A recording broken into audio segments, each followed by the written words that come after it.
Daily ఆయన ఇంటికి వెళ్ళడం ఇవన్నీ చూస్తుంటే నిజంగానే జగన్మోహన్ రెడ్డి గారికి, జిందాల్ గారికి చిత్తశుద్ధి ఉంది స్టీల్ ప్లాంట్ పట్ల.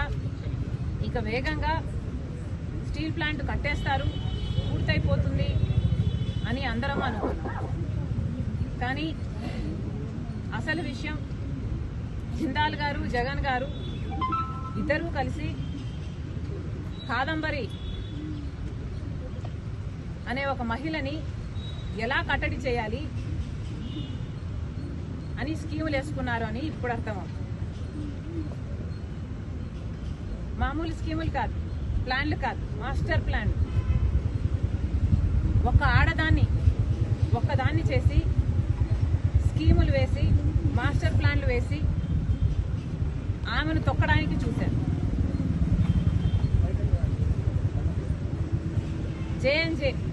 జే స్క్వేర్ గుర్రాలు పెట్టారు జగన్ గారు, జిందాలు గుర్రాలు పెట్టి ఒక్క మహిళని అడ్డుకోవడానికి, ఎదుర్కోవడానికి అన్ని స్కీములు వేసి దాన్ని ఎలా ఆచరణలో పెట్టారో ప్రజలందరూ చూశారు.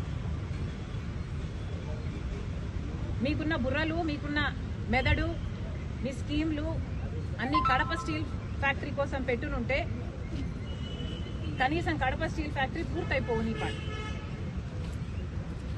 కానీ మీకు చిత్తశుద్ధి లేదు కాబట్టి కడప స్టీల్ ఫ్యాక్టరీ కట్టాలి అనే చిత్తశుద్ధి జగన్ గారికి కానీ, జిందాల్ గారికి కానీ లేదు కాబట్టి ఇంతవరకు ఒక తట్టెడు మట్టి కూడా తీసి అటు పెట్టింది లేదు. జిందాల్ గారు, సజ్జన్ జిందాల్ గారికి, జగన్మోహన్ రెడ్డి గారికి ఉన్న సంబంధం గురించి ఆయనే గొప్పగా చెప్పుకున్నారు.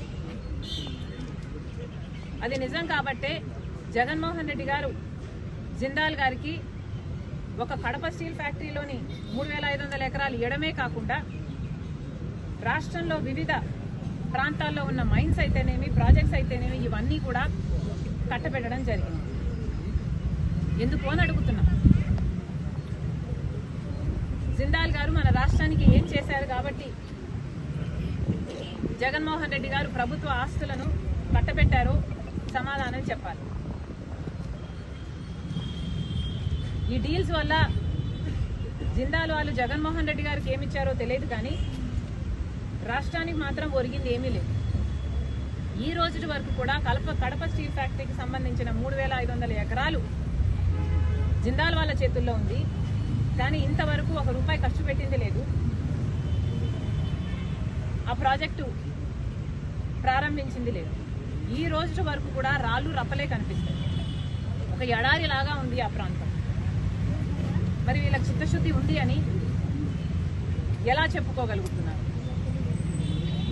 బీజేపీ పార్టీ 10 సంవత్సరాలుగా అధికారంలో ఉన్న పార్టీ, 10 సంవత్సరాలుగా ప్రత్యేక హోదా గురించి అయితేనేమి, విభజన హక్కుల్లో మనం ఏ ఒక్కటైనా నెరవేర్చకుండా వెన్నుపోటు పొడుస్తూనే ఉన్నారు, మోసాలు చేస్తూనే ఉన్నారు. అయినా